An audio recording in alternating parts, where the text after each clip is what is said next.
It's been 5 years since Freya and I have taken on the Ard Rock Enduro on the Nicolai Tandem.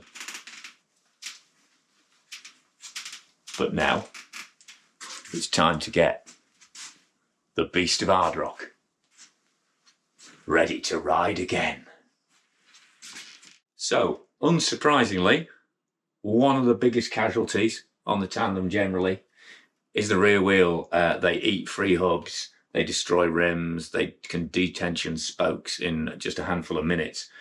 So it's very, very impressive that almost since the start I've been running this Mavic D-Max, iconic wheel set, and Mavic with Michelle were very kind to sponsor me and Freya when we started riding the beast with a bunch of Mavic kit as well. So we've got some iconic footage from back when Freya was only like 9 and 10.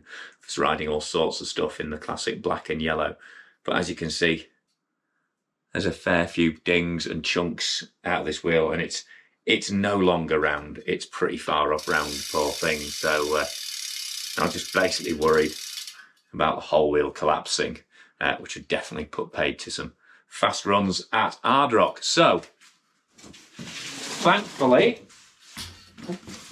got in touch with the lovely folks at Hunt, and they've sourced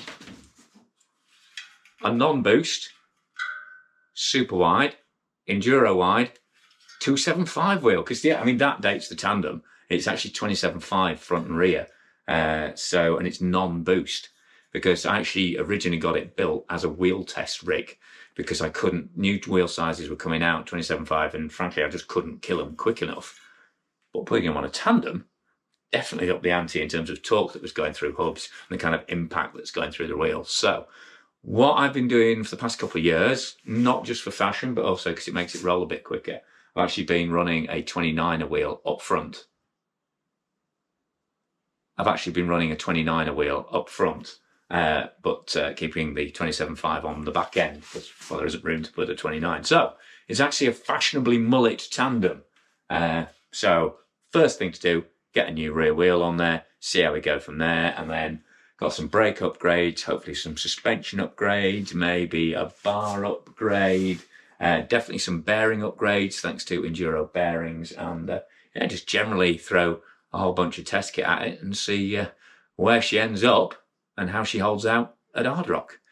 It's certainly going to be one of the toughest enduros around, just in terms of sheer geology. It's an absolutely savage event, so we're going to need to make this one tough. If you're wondering what the tyre is, it's a Kenda Helldiver Pro, which is a full downhill ready semi-slick tyre, so pretty rare beast. So I was delighted when the guys at More Large, as was, hooked me up with these. Actually got them at the Ard Rock event and fitted them, and they proved spot on, because obviously there's a lot of mileage. There's 2 of us on the bike. We want it to roll as easily as possible. And also, a slick is a big advantage because we actually want to be able to skid the back end through a lot of the tighter turns. And we've got plenty of braking traction on the front. So actually having a bike that we can get having a tyre we can get a bit speedway on is actually a big advantage. Plus it just helps on those long, long dragging hills. So, help ward off the impact, I'm also going to go with a cush core insert in there. So if you are fitting cush core, 2 tools that come in really, really handy. Well, to be honest, any heavy duty tyre combo. That little bead bro, it's basically a little clamp that locks the bead of the tyre inside the rim so it doesn't peel off. And then the technique is just to force the bead into the centre of the tyre as much as possible. Basically just give yourself as much slack to work with as possible, and cush core so you keep feeding it back into the bead there. So that bead sits right in the centre of the wheel, and also cush core does really good tyre lever. As you can see, not only is it cush core green, it's plenty stiff for levering the bead into place. It's got a nice comfy handle as well, and it's a nice soft plastic. So this is an alloy rim, but even used for using a carbon rim. It's not going to damage the rim.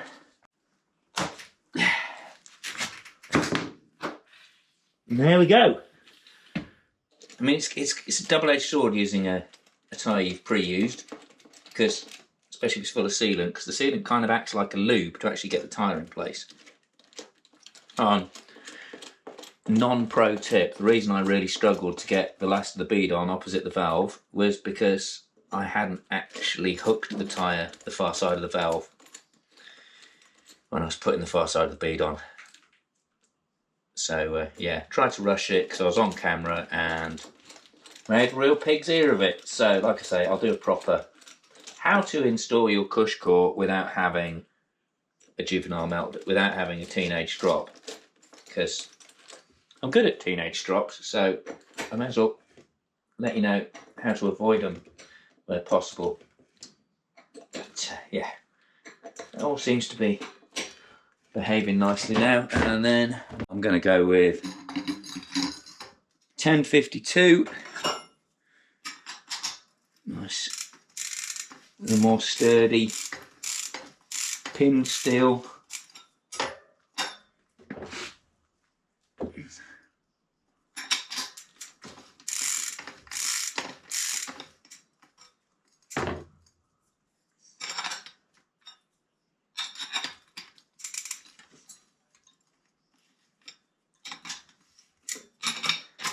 The more sturdy pin steel set option.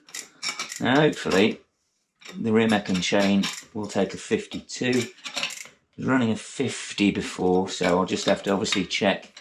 Still got enough chain slack at full compression to rip the rear mech off. That will be a very, very short Ard Rock for us. So like I say, it's going to be a whole bunch of stuff happening on the Tandem. So this is the first phase of the rebuild, just getting it good enough to roll and see how me and Freya get on.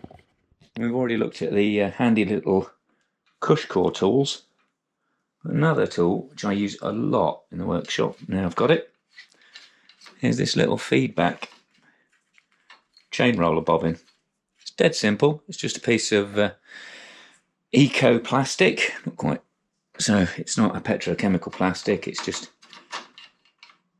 a sort of a biosynthetic rather than a plastic. It's part of their big sustainability drive, which I talked about when I reviewed the work stand, which obviously, you know, that's what this bike is currently hanging in. So that's a pretty good example of how much weight this bike, this stand can handle, is the fact it's got a full enduro tandem sat in it, and it's not remotely phased, but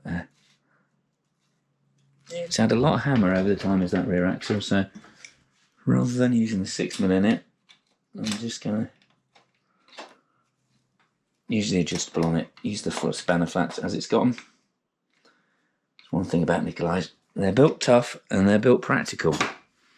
So just move around back of the camera so you can feast your eyes on all this beautiful German welding, and let's put that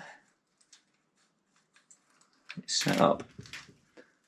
Unlock the GX, and it's the first time it's been run through its gears for a while, so there's going to be probably some clunking.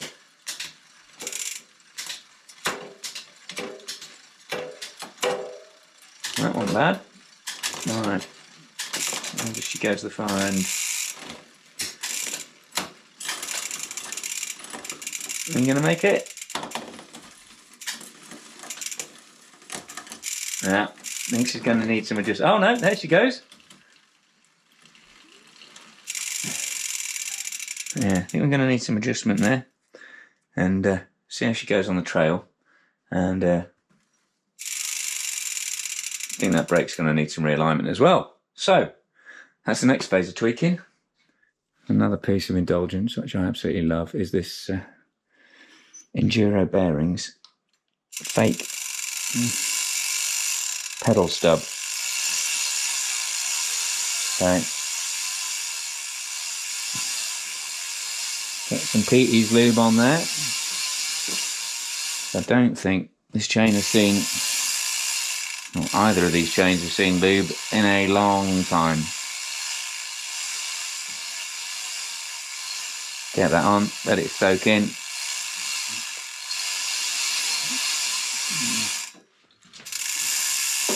And I've already gone back to the 1050 on the rear. So hopefully things should shift a little bit better. I didn't like the way it stretched the chain out in that 52. That was just asking for trouble. And also it's really struggling with these last two shifts. Isn't it? I mean, it's still a bit of a lurch up onto there, but a lot better. I'm a lot happier about that chain angle as well.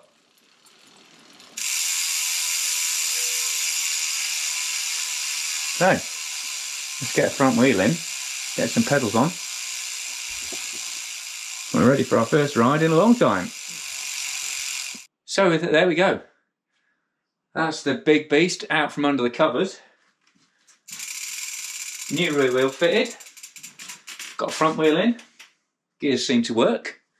Haven't tried the brakes yet, but gonna head out with Freya this evening, see how she goes, and see where we go to next with the next phase of the build. So massive thanks to you guys for watching. If you're not already subscribers, click for subscriptions, notifications, and give this a thumbs up like. Obviously, if you're coming to Ard Rock, make sure you come and say hello. Always great to chat to people who watch the channel. Really interested to know what you think, whether it's, you know, things you'd rather I did better, or if you've bought a bike and you've loved it and you agree with what I say. I don't know, just come and chat to me about bikes. I love chatting about bikes, in case you hadn't gathered. But yeah, massive thanks to my channel supporters, Zero Cycling UK, PE's, Enduro Bearings, Crud XL Fenders. Ooh, I have to fit a Crud XL Fender before we get rolling, because it's bound to rain, it's Swaledale. And Talk Nutrition as well, who are hopefully their gels and bars are going to keep us going all the way around the course. And obviously, massive thanks to my Patreon subscribers who help with a pledge on a monthly basis, and they really that money coming in on a regular basis really helps justify me to spend more time in front of the camera talking to you about bikes. Oh, and thanks for feedback for producing a stand that's burly enough to actually hold the tandem up so I can work on it easily, and I've just reviewed that, so that review will be up on the channel if you want to look for it. Yeah, but for now, pedals on, we'll go out, hit a couple of trails and see what happens. Hopefully it all hangs together and we can move into the next phase of the kind of updating and upgrading.